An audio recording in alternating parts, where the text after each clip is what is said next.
ডিম কোনোদিন এইভাবে টিফিন কৌটো দিয়ে রান্না করে দেখেছেন?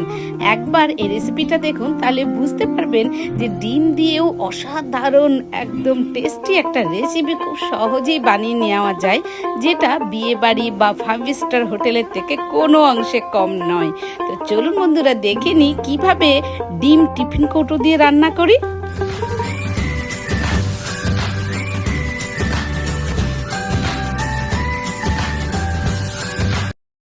নমস্কার বন্ধুরা, আপনাদের সকলকে স্বাগত এই কুক অ্যান্ড ফুড চ্যানেলে একটা নতুন ধরনের ডিমের রেসিপি নিয়ে। আমি আজকে ডিমটা একটু অন্যভাবে রান্না করব। তো তার জন্য প্রয়োজন আমার একটা বড় টিফিন কৌটো। তো টিফিন কৌটোর মধ্যে এখানে আমি 4টে ডিম ফাটিয়ে নিয়ে তার মধ্যে নুন এবং হলুদ দিয়ে ভালো করে ফেটাবো। এমনভাবে ফেটাবো যাতে ডিমের একদম ফেনা হয়ে বেশ অনেকটা পরিমাণ দেখতে লাগে। তো চলুন বন্ধুরা, দেখুন আমি ভালো করে ফেটিয়ে নিচ্ছি। এরপরে আর একটা টিফিন কৌটোতে আমি ভালো করে সর্ষের তেল মাখিয়ে নিয়ে ওর মধ্যে ঢেলে দিলাম আমার ওই ফ্যাটানো ডিমটা। চামচা দিয়ে এরকম ফ্যাটাবেন, দেখবেন ফ্যাটাতে ফ্যাটাতে কিন্তু ডিমটা এইরকম হয়ে যাবে। এবার সেই টিফিন কৌটোর ঢাকনাটা দিয়ে আমি একটা প্যানে বা কড়াইয়ে বা যে কোনো জায়গাতে একটু জল নিয়ে জলের মধ্যে আমি আমার এই টিফিন কৌটোটাকে বসিয়ে দিয়ে তার ওপরে একটা ভারী চাপা দিয়ে দেব, যার ফলে ডিমটা কেকে পরিণত হয়ে যাবে। আর ওইদিকে ওইটা হোক, আর এদিকে আমি একটা মশলা বানিয়ে নিয়ে নিলাম একটা বাটিতে জিরে গুঁড়ো, লঙ্কা গুঁড়ো এবং হলুদ গুঁড়ো, পরিমাণ মতন জল দিয়ে একটু কিছুক্ষণের জন্য ভিজিয়ে রাখবো। আর ওই পাশে আরেকটা মশলা আমি করে নিয়েছি। এর মধ্যে আছে এক টুকরো এক টুকরো হচ্ছে পেঁয়াজ, মানে একটা গোটা ছোট সাইজের পেঁয়াজ, কয়েকটা রসুন, আদা আর লঙ্কা, কাঁচা লঙ্কা। তো এদিকে আমার ডিমটাও হয়ে গেছে, দেখুন একদম কেকের মতন ডিমটা ফুলে গেছে, তাই না? তো এইটাকে আমি একটা ছুরির মাধ্যমে বা খুন্তির মাধ্যমে, যেরকম ধোকার ডালনা আমরা করে থাকি বা যেমন যেমন যার ইচ্ছে সাইজ হবে, চৌকো ত্রিকোণা, সেইভাবে কিন্তু সাইজ করে কেটে নেব। তো এটা ভীষণ ইজি, কোনো টাফ নয়। তো দেখুন অলরেডি আমি কয়েকটা কেটে ফেলেছি। তো আমি এখানটায় ধোকার মতন করে কেটে নিচ্ছি।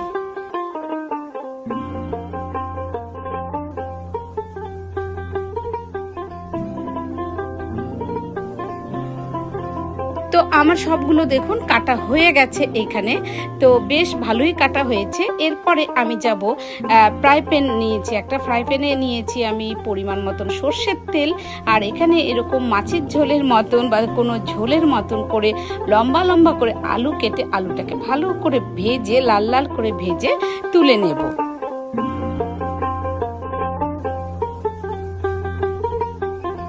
আলু ভাজার ওই তেলেই আমি দিয়ে দিচ্ছি সবার প্রথমে গোটা গরম মশলা, শুকনো লঙ্কা আর সাদা জিরে। ফোড়নটা একটু ফুটে মানে ভাজা হয়ে গেলে এর মধ্যে আমি এক এক করে যোগ করব মশলাগুলো। তো সবার প্রথমেই আমি দিচ্ছি এখানটায় রসুন কুচি। আমি কিছুটা রসুন কুচি করে রেখেছিলাম, সেটা এখানে দিলাম। দিয়ে দিচ্ছি এবার পেঁয়াজ কুচি।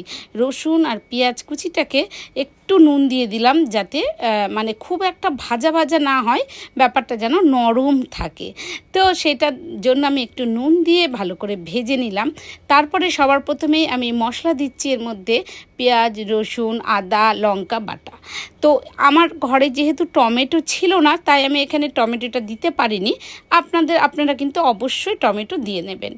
তো আমার মশলাটা এখানটায় যেহেতু রসুন আছে, তো রসুনটা পেঁয়াজ বাটা আছে, সেগুলো ভালো করে ভেজে নিয়ে তারপরে দিয়ে দিলাম আমার ওইদিককার যে গুঁড়ো মশলাটা, সেই গুঁড়ো মশলাটা।